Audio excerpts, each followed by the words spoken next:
Sir झुके तो झुके बस नमन के लिए, गीत लिखता रहूं मैं अमन के लिए, कर्ज माता का अपने अदा कर सकूं, लहू बहे तो बहे बस वतन के लिए, लहू बहे तो बहे बस वतन के लिए।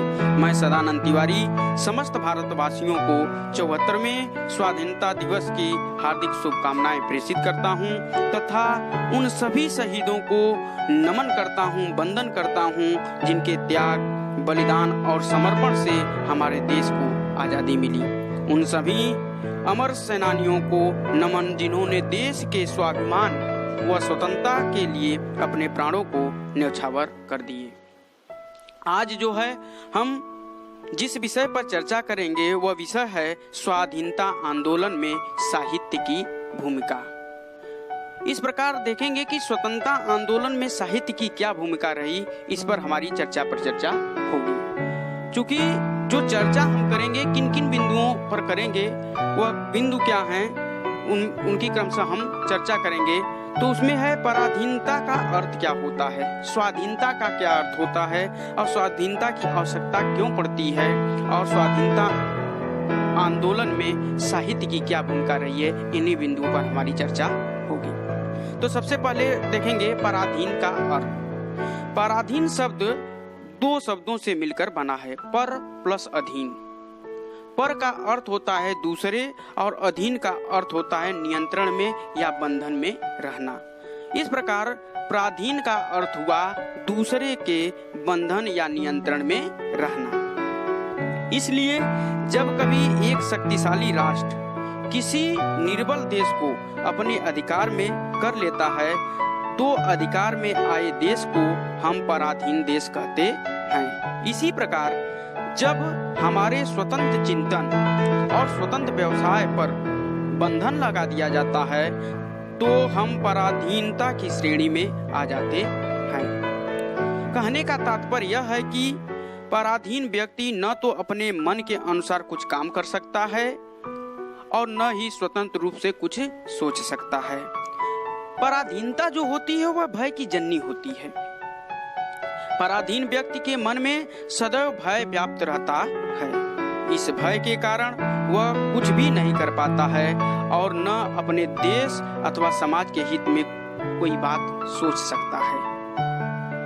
अब देखेंगे हम स्वाधीनता का क्या तात्पर्य होता है, अर्थ क्या होता है। स्वाधीनता का तात्पर्य है जो अपने ही अधीन हो, अर्थात जिस पर किसी प्रकार का कोई बंधन न हो। इसलिए स्वाधीनता का अर्थ हुआ स्वतंत्रता। जो व्यक्ति किसी नियंत्रण अथवा बंधन के बिना अपनी इच्छा के अनुसार काम करने का अधिकार रखता है उसे हम स्वतंत्र या स्वाधीन कहते हैं। किंतु इस स्वतंत्रता या स्वाधीनता का यह अर्थ नहीं है कि हम समाज और देश के द्वारा बनाए गए नियमों का उल्लंघन करें। प्रत्येक समाज में कुछ न कुछ नियम होते हैं और प्रत्येक व्यक्ति समाज के इन नियमों से बंधा होता है। समाज के नियम व्यक्ति ने स्वयं बनाए हैं। यदि कोई व्यक्ति समाज के नियमों का पालन नहीं करता है तो वह अराजकता को जन्म देता है। सड़क पर प्रत्येक व्यक्ति को चलने का अधिकार है, किंतु सड़क पर चलने से के कुछ पूर्व निर्धारित नियम होते हैं। यदि कोई व्यक्ति इन नियमों का उल्लंघन करता है तो वह अपने प्राणों को तो संकट में डालता ही है, साथ ही साथ वह अन्य व्यक्तियों के लिए भी खतरा उत्पन्न कर देता है। इसलिए समाज के नियमों का पालन करना पराधीनता नहीं है। अब स्वाधीनता की हमें आवश्यकता क्यों पड़ती है, इस पर चर्चा करेंगे। व्यक्ति के जीवन के लिए स्वाधीनता परम आवश्यक है। यदि कोई व्यक्ति जन्म लिया है तो निश्चित रूप से उसे स्वाधीनता प्रदान करनी चाहिए। स्वतंत्रता और स्वाधीनता के अभाव में कोई भी व्यक्ति अपनी उन्नति नहीं कर सकता है। बिना स्वतंत्रता के न किसी व्यक्ति की उन्नति हो सकती है न किसी राष्ट्र की उन्नति हो सकती है। जब व्यक्ति की उन्नति नहीं होगी तो निश्चित रूप से उस राष्ट्र की उन्नति भी नहीं होगी। इसलिए देश की आजादी की लड़ाई में लोकमान्य बाल गंगाधर तिलक ने कहा था कि स्वतंत्रता हमारा जन्मसिद्ध अधिकार है और मैं इसे लेकर ही रहूंगा। तो इस प्रकार हम देखते हैं कि स्वतंत्रता की जो पीड़ा से मुक्ति के लिए जनमानस में स्वतंत्रता संघर्ष का बिगुल बज चुका था। भारतीय जनमानस स्वतंत्रता प्राप्ति के लिए उद्वेलित हो रहा था। स्वतंत्र होने की कामना सबके हृदय में हिलोरे ले रही थी। पूरा देश ही समभाव से आंदोलित था। अंग्रेजों के अत्याचार एवं दासता से मुक्ति के लिए लोग छटपटा रहे थे। अन्याय के विरुद्ध न्याय का स्वर दिन प्रतिदिन मुखर होता जा रहा था। संपूर्ण राष्ट्र नई चेतना के साथ अपने प्राप्तव्य के लिए संगठित हो रहा था। पूरे देश में एक नई क्रांति, एक नई विचारधारा, एक नई इच्छा शक्ति जग गई थी जो संघर्ष के मार्ग से अपनी स्वतंत्रता प्राप्ति के लिए आतुर थी। यह निश्चित है कि किसी भी परिवर्तन के लिए हमें बहुत बड़ी कीमत चुकानी पड़ती है और यह परिवर्तन की जो प्रक्रिया है वह सतत प्रवाहमान होती है। संहार के बाद सृजन, क्रांति के बाद शांति और संघर्ष के बाद विमर्श का सिलसिला मानव के अंतःबाह्य जगत में चलता रहता है। मनुष्य का असंतोष से भरा जीवन आजन्म संघर्ष की स्थिति को झेलता रहता है। मनुष्य लड़ाइयां लड़ता है, नई व्यवस्थाओं के लिए पुरानी व्यवस्थाओं पर आघात करता है। इसी द्वंद्व की स्थिति में वह जीता मरता रहता है। भारतीय स्वतंत्रता संग्राम की ऐतिहासिक पृष्ठभूमि के निर्माण में व्यक्ति की यह संघर्षशील चेतना कार्यरत है।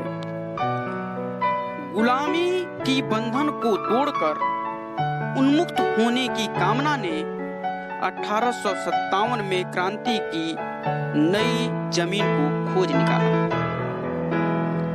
इस क्रांति महायज्ञ में प्रथम आहुति देने वाले बलिया जनपद के वीर शहीद मंगल पांडे ने 8 अप्रैल 1857 को अपनी शहादत से स्वतंत्रता का प्रथम दीप जलाया। आजादी को लेकर देश में व्याप्त उथल पुथल को हिंदी कवियों ने अपनी कविता का विषय बनाकर साहित्य के क्षेत्र में दोहरे दायित्व का निर्वहन करते हुए स्वदेश और स्वधर्म की रक्षा के लिए कवि और साहित्यकार एक ओर तो राष्ट्रीय भावों को अपनी कविता का विषय बना रहे थे, वहीं दूसरी ओर राष्ट्रीय चेतना को हवा दे रहे थे। कवि और साहित्यकार अपनी उर्वर प्रज्ञा भूमि के कारण युगीन समस्याओं के प्रति अधिक सावधान व संवेदनशील रहता है। कोई भी साहित्यकार अपनी सामाजिक गतिविधियों एवं हलचलों से अपने को अलग नहीं रख सकता। सामाजिक सरोकार एवं युग की सच्चाइयां उसकी कृतियों में कहीं न कहीं उभरती अवश्य हैं। स्वतंत्रता आंदोलन के आरंभ से लेकर स्वतंत्रता प्राप्ति तक भिन्न भिन्न सोपानों में या कहें कि भिन्न भिन्न चरणों में राष्ट्रीय भावनाओं से ओतप्रोत कविताओं की कोख में स्वातंत्र्य चेतना का विकास होता रहा है। बालकृष्ण शर्मा नवीन ने अपने प्रसिद्ध कविता विप्लव गान शीर्षक में कवि की जो क्रांति के प्रति जो कामना है उसका चित्रण बड़े ही अच्छे ढंग से किया है और उन्होंने कहा है कि कभी कुछ ऐसी तान सुनाओ जिससे उथल पुथल मच जाए, एक हिलोर इधर से आए एक हिलोर उधर को जाए, नाश नाश हाँ महानाश की प्रलयंकर कारी आंख खुल जाए। इस प्रकार कवि जो कि उस समय की वातावरण से अपने को अलग नहीं रख पाता है और अपने सामाजिक दायित्व का निर्वहन करते हुए वो अपने साहित्य के माध्यम से अपने इस राष्ट्र की स्वाधीनता के लिए, अपने राष्ट्र के स्वतंत्रता के लिए मुखर रूप से अपनी कविताओं में वह जो है राष्ट्र के प्रति अपने राष्ट्र प्रेम को दर्शाता है। भारतेंदु युग का साहित्य अंग्रेजी शासन के विरुद्ध हिंदुस्तान की संगठित राष्ट्र भावना का प्रथम आवाहन था। यहीं से राष्ट्रीयता का जयनाद शुरू हुआ, जिसके फलस्वरूप द्विवेदी युग ने अपने पूर्णतम स्वरूप के साथ नवीन आयामों और दिशाओं की ओर प्रस्थान किया। द्विवेदी युग के में कविवर नाथूराम शंकर शर्मा ने अपने काव्य संग्रह शंकर सरोज, शंकर सर्वस्व और गर्भरंडा रहस्य के अंतर्गत बलिदान गान में उन्होंने कहा है कि प्राणों का बलिदान देश की वेदी पर ही करना होगा और इस कविता के माध्यम से स्वतंत्रता प्राप्ति के लिए क्रांति और आत्मोत्सर्ग की प्रेरणा देते रहे हैं। तो मैथिली शरण गुप्त ने स्वदेश संगीत और सर्वश्रेष्ठ सशक्त रचना भारत भारती में ऋषि भूमि भारतवर्ष के अतीत के गौरवगान के साथ साथ वर्तमान पर भी क्षोभ प्रकट किया है। राष्ट्रकवि मैथिली शरण गुप्त कहते हैं कि जो भरा नहीं है भावों से, जिसमें बहती रसधार नहीं, वह हृदय नहीं पत्थर है जिसमें स्वदेश का प्यार नहीं। करा कि जिस व्यक्ति में अपने राष्ट्र के प्रति, अपने देश के प्रति प्रेम नहीं है, निश्चित रूप से उस व्यक्ति के पास हृदय नहीं है, वह हृदय विहीन है। इस प्रकार हम देखते हैं कि द्विवेदी युग के आते आते जो है राष्ट्रीय एकता और राष्ट्रीय अखंडता के साथ साथ स्वदेश प्रेम की जो भावना थी वह तीव्र होती चली गई। यदि हम द्विवेदी युग में की बात करें तो पंडित राम नरेश त्रिपाठी, जो कि राष्ट्र प्रेमी और मानव मूल्यों के गायक थे, और उन्होंने अपनी प्रसिद्ध कविता स्वप्न में उन्होंने स्वदेश प्रेम की भावपूर्ण झांकी अंकित की है और उन्होंने कहा है कि सच्चा प्रेम वही है जिसकी तृप्ति आत्मबल पर हो निर्भर, त्याग बिना निष्प्राण प्रेम है, करो प्रेम पर प्राण निछावर। देश प्रेम वह पुण्य क्षेत्र है, अमल असीम त्याग से विलसित, आत्मा के विकास से जिसमें मनुष्यता होती है विकसित। अर्थात प्रत्येक व्यक्ति को अपने देश के प्रति प्रेम होना चाहिए। जब तक व्यक्ति को अपने राष्ट्र से प्रेम नहीं होगा तब तक उसके हृदय में राष्ट्रीय भावों का अंकुर नहीं हो सकता। यदि द्विवेदी युग में हम माखनलाल चतुर्वेदी को देखते हैं तो माखनलाल चतुर्वेदी जो एक भारतीय आत्मा के नाम से प्रसिद्ध हैं, वे ऐसे कवि हैं जिन्होंने युग की आवश्यकता को पहचाना। गुलाम भारतीयों की दयनीय दशा को देखकर उनकी आत्मा करा उठी। इसलिए जो आग, जो तपन, जोश, प्रेरणा और आत्मोत्सर्ग की भावना उनकी कविता में मिलती है वह हिंदी के किसी और कवि की कविता में दिखाई नहीं पड़ती। माखनलाल चतुर्वेदी जी का राष्ट्र प्रेम की कविता में ऐसी भावना का होना स्वाभाविक है। उन्होंने अपनी प्रसिद्ध कविता पुष्प की अभिलाषा के माध्यम से त्याग, बलिदान और समर्पण की भावना को व्यक्त किया है।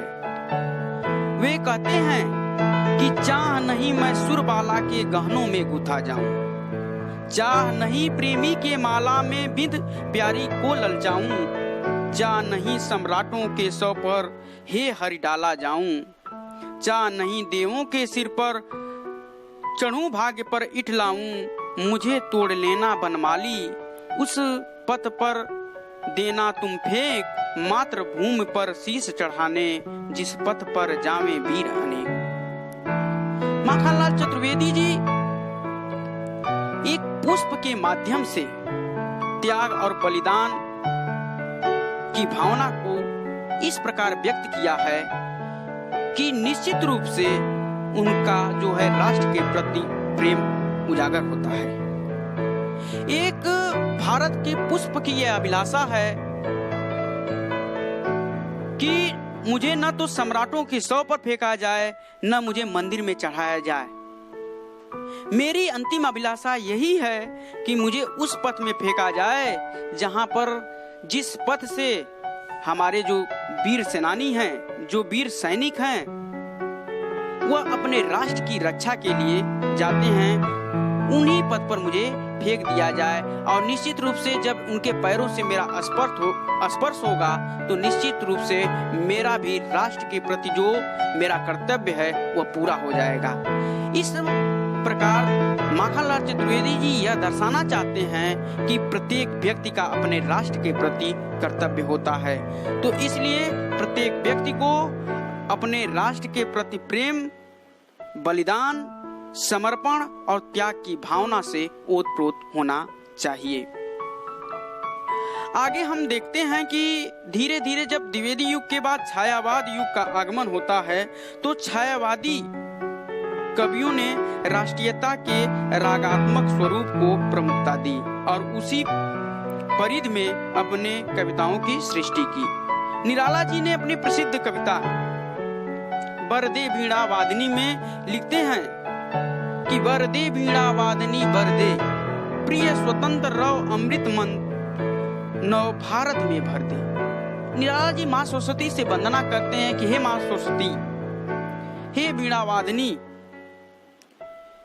इस पूरे भारत में स्वतंत्रता के अमृत मंत्र को तुम क्या करो, भर दो, जिससे पूरा राष्ट्र, पूरा देश एक होकर उस पराधीनता के खिलाफ लड़ सके।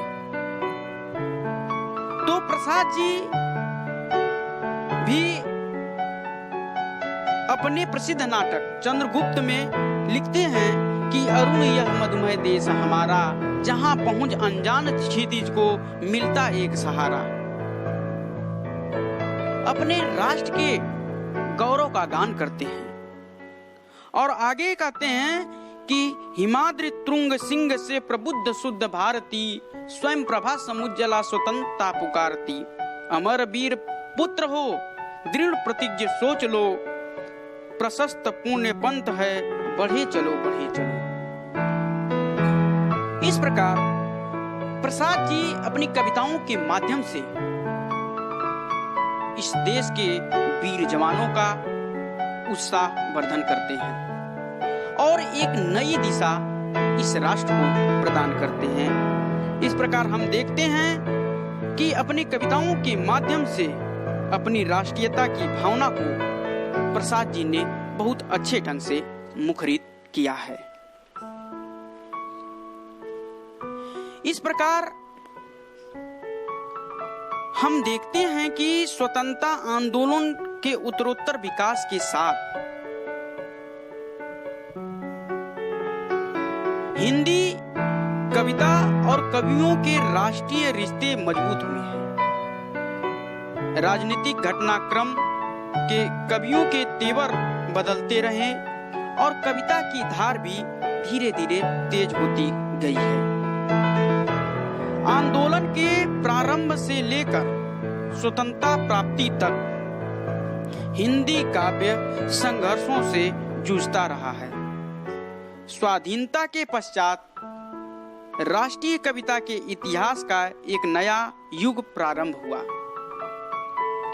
नए निर्माण के स्वर और भविष्य के प्रति मंगलमय कल्पना उनके काव्य का विषय बन गया। फिर भी स्वतंत्रता के यज्ञ में उनके इस अवदान और बलिदान को विस्मृत नहीं किया जा सकता। भारत का ऐतिहासिक क्षितिज उनकी कीर्ति किरण से सदा आलोकित रहेगा और उनकी कविताएं राष्ट्रीय अस्मिता की धरोहर बनकर निश्चित रूप से नई पीढ़ी को अपने गौरव गीत से ओजस्वी स्वर सुनाती रहेंगी। इस प्रकार अंत में मेरा यही कहना है कि जन्म से पहले शमशान होता है, जन्म से पहले शमशान होता है, शांति के पहले तूफान होता है। वक्त के साथ बदलती है तस्वीर देश की, वक्त के साथ बदलती है तस्वीर देश की। क्रांति के बाद ही तो नवनिर्माण होता है, क्रांति के बाद ही तो नवनिर्माण होता है। एक बार पुनः सभी देशवासियों को 15 अगस्त की हार्दिक शुभकामनाएं और बधाई। जय हिंद, जय भारत।